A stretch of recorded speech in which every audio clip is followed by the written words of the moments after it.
पास कौन तीसरा मंडराता है तो उस वक्त आपकी ढाल बनकर आपके लिए कौन खड़ा होता है? क्या आज आपको कोई आकर ये कहता है कि मुसलमान बन के सोचो, कोई आकर कहता है हिंदू बनकर सोचो, कोई मस्जिद का हवाला देता है, कोई मंदिर का हवाला देता है, कोई बोलता है भगवान के नाम पर वोट करो, कोई कहता है अल्लाह के नाम पर वोट करो। आज आपको बांटने का काम किया जाता है, लेकिन हम लोग आपको न हिंदू कहकर वोट मांगने आए हैं, न मुसलमान कहकर वोट मांगने आए हैं, न मस्जिद के नाम पर वोट मांगने आए हैं, न मंदिर के नाम पर वोट मांगने आए हैं। हम लोग बिहार की तरक्की के लिए हिंदुस्तानी बनकर वोट मांगने आए हैं। तो आपको ये समझना होगा कि आप आज देश के नागरिक हैं और आपकी नागरिकता इस देश में हिंदुस्तानी के तौर पर दर्ज है, ना कि मुसलमान के नाम पर आप नागरिक हैं, ना आप हिंदू के नाम पर नागरिक हैं। आप भारतीय के तौर पर देश की नागरिकता पाते हैं। आपको कोई नहीं कहता कि तुम देश का मुसलमान नागरिक हो, तुम देश का हिंदू नागरिक हो, तुम देश का ईसाई नागरिक हो, तुम देश का सिख नागरिक हो। ऐसा कहीं कहा जाता है? नहीं कहा जाता है। क्या कहा जाता है? तुम भारत का नागरिक हो, तो भारत का नागरिक है आप, तो आपकी नागरिकता को बचाने की लड़ाई है। आज जो हुकूमत में बैठा हुआ है मोदी सरकार, ये आपसे आपका जमहूरियत छीन रहा है। जमहूरियत में जो आपकी गिनती होती है वो गिनती वोट से होती है, और आज वोट चोरी करके इलेक्शन कमीशन के जरिए जो 65 लाख लोगों का नाम वोटर लिस्ट से बाहर निकाल दिया गया बिहार में, और इसी के खिलाफ आज राहुल गांधी ने पूरी तफ्तीश की और उसके बाद ये पकड़ा गया कि मोदी वोट चोर है। तो आज ये नारा दिया जा रहा है कि वोट चोर गद्दी छोड़, वोट चोर गद्दी छोड़ का ये नारा आज पूरे देश में बुलंद आवाजों में आज का हिंदू भी बोल रहा है, आज का मुसलमान भी बोल रहा है, आज किसान भी बोल रहा है, आज मजदूर भी बोल रहा है, आज नौजवान भी बोल रहा है, माँ बहन भी बोल रही है। क्यों बोल रही है? क्योंकि हमारी गिनती खत्म की जा रही है, और जब हमारी गिनती खत्म हो जाएगी तो हम किसी गिनती में नहीं रहेंगे। इस बात को समझिए। तो इसलिए आपको अपनी गिनती बचानी है तो जमहूरियत को बचाना होगा। और जमहूरियत कैसे बचेगी? जो आज जमहूरियत को बचाने के लिए आपके हक की बात करके आपके बीच में आता है। आज आपके सामने आपके बच्चों के मुस्तकबिल को संवारने के लिए आज महागठबंधन के तरफ से आज तेजस्वी यादव ने ये ऐलान किया है कि अगर हमारी सरकार बनती है तो बिहार के हर एक परिवार में एक सरकारी नौकरी दिया जाएगा। क्या आपको सरकारी नौकरी नहीं चाहिए? तो अगर आपके घर में एक सरकारी नौकरी है तो आपके बच्चों की अच्छी तालीम हो जाएगी। आपके घर में एक सरकारी नौकरी हो तो आपके घर में बूढ़े माँ बाप का अच्छा इलाज हो जाएगा। आपके घर में एक सरकारी नौकरी हो तो आपके घर में बहन बेटी की अच्छी शादी हो जाएगी। आज आपकी एक सरकारी नौकरी आपके परिवार में देने का वादा कर रहा है कौन? महागठबंधन। महागठबंधन का नेता तेजस्वी यादव वो बोल रहा है कि हर परिवार में एक नौकरी दिया जाएगा सरकारी। आज आपसे ये वादा किया जा रहा है कि हमारी माँ बहन जो यहाँ पर है बिहार की सरजमीन पर, हर माँ बहन के खाते में हर महीने 2500 रुपया दिया जाएगा। क्या हमारी माँ बहन के खाते में 2500 रुपया अगर हर महीने आएगा तो क्या हमारी माँ बहन बेटियों के लिए अच्छा नहीं होगा?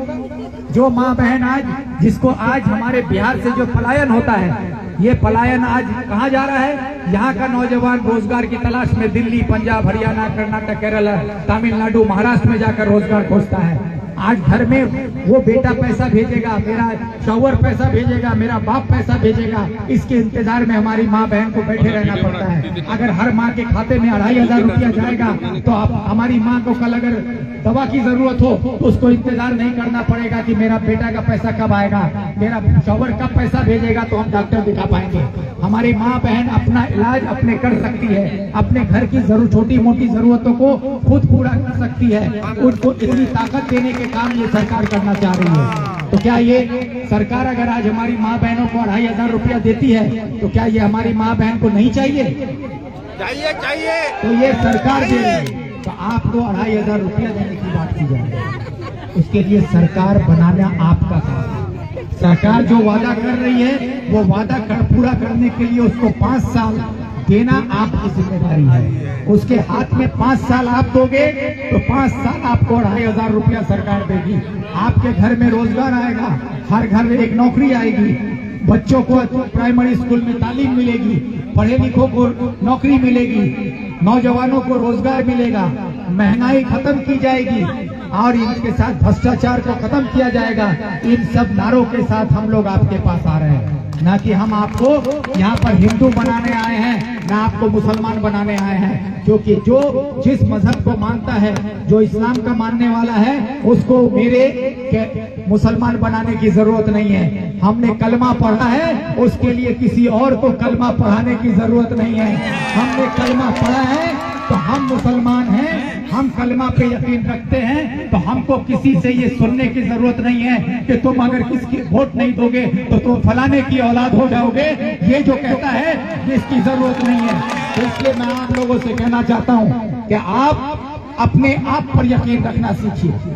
आप जिस मजहब के मानने वाले हो, अगर आप हिंदू हैं तो आपको ये देश, इस देश का संविधान पूरा इजाजत देता है कि आप हिंदू बनकर इस देश में अमन और चैन के साथ रह सकते हो। आप अगर मुसलमान हो तो इस देश का संविधान आपको ये इख्तियार देता है कि आप मुसलमान बन के इस देश में अपने मजहब को मानते हुए आप इस देश में रह सकते हो। आज इसी खूबसूरती को खत्म करने की साजिश आज ये नरेंद्र मोदी की सरकार और बिहार में ये एनडीए की सरकार कर रही है, जो आकर आपको जात के नाम पर वोट मांगता है, आज आकर आपको धर्म के नाम पर भड़काता है, कोई मंदिर के नाम पर बांटेगा, कोई मस्जिद के नाम पर। आज ये जो साजिश चल रही है, इस साजिश का मुकाबला हमको हिंदुस्तानी बनकर करना होगा। इस बात को समझिएगा। अगर आप और हम सब इस हिंदुस्तानी बन गए और एक मुल्क एकजुट हो गया तो यकीन मानिए ये फिरका परस्त ताकत, चाहे वो मोदी हो, चाहे वो नीतीश हो, चाहे वो हैदराबाद से आया हुआ हो, चाहे वो कोई भी हो, वो आपको हमको बांट नहीं सकता है। इसलिए मैं आपको यही कहूंगा कि हमें बंटने की जरूरत नहीं है, क्योंकि नारा वो लोग देते हैं ना कि बटोगे तो कटोगे, और बांटता भी वही लोग है, फिर काटता भी वही लोग है। इसलिए आपको न बंटना है न कटना है, हमको डट के लड़ना है और 11 तारीख को हमारा प्रत्याशी मास्टर मुजाहिद साहब को अपना कीमती वोट देकर कामयाब करना है। यही आप लोगों के सामने मैं फरियाद करते हुए सिर्फ इतना ही कहूँ, याद दिलाना चाहूंगा कि बचपन से एक सबक हम लोगों ने पढ़ा है कि मजहब नहीं सिखाता आपस में बैर रखना। ये पढ़े हैं ना, सुने हैं ना सब, कि मजहब नहीं सिखाता आपस में बैर रखना। जब ये बात हम बचपन से जानते हैं कि कोई भी मजहब नहीं सिखाता आपस में बैर रखना, तो आज सियासी रहबर बनकर जो हमको आकर हिंदू बनाता है, जो आकर हमको मुसलमान बनाता है, जो हमको मस्जिद का हवाला देता है, कोई हमको मंदिर का हवाला देता है, कोई आकर हमको गीता का हवाला देता है, कोई कुरान का हवाला देकर आज हमको बांटने की कास्ट करता है, तो उसको ये सबक याद नहीं होगा। लेकिन हमको ये एहसास दिला देना है कि तुम सबक भूल गए हो, लेकिन हम ये जानते हैं कि मजहब नहीं सिखाता आपस में बैर रखना।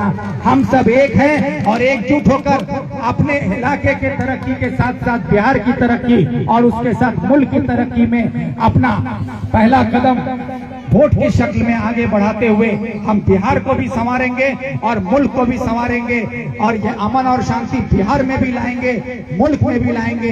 क्योंकि राहुल गांधी ने कह दिया है कि नफरत के बाजार में मोहब्बत की दुकान हम लगाएंगे। तो नफरत के बाजार में मोहब्बत की दुकान तभी लगेगी जब मेरा नौजवान भाई, चाहे वो हिंदू हो चाहे वो मुसलमान हो, जब मेरा नौजवान भाई हाथ से हाथ मिलाकर इस देश की तरक्की के लिए अपना वोट हिंदुस्तानी बनकर देगा, तभी ये देश में नफरत खत्म होगा और मोहब्बत की दुकान खुलेगी। इसलिए मैं आप लोगों से एक ही अपील करने आया हूँ कि मेरी आप लोगों से ये गुजारिश है कि आप लोग सबको एकजुट होकर बिना किसी झिझक के अपना कीमती वोट रोजगार के नाम पर दीजिए, अपने बच्चों के मुस्तकबिल के नाम पर दीजिए, अपने इलाके की तरक्की के नाम पर दीजिए, अमन और शांति के नाम पर दीजिए, और अपना वोट महागठबंधन के उम्मीदवार मास्टर मुजाहिद साहब को लालटेन छाप में दीजिए। यही कहकर मैं अपनी बात खत्म करता हूँ। सबको मेरी तरफ से अस्सलाम वालेकुम।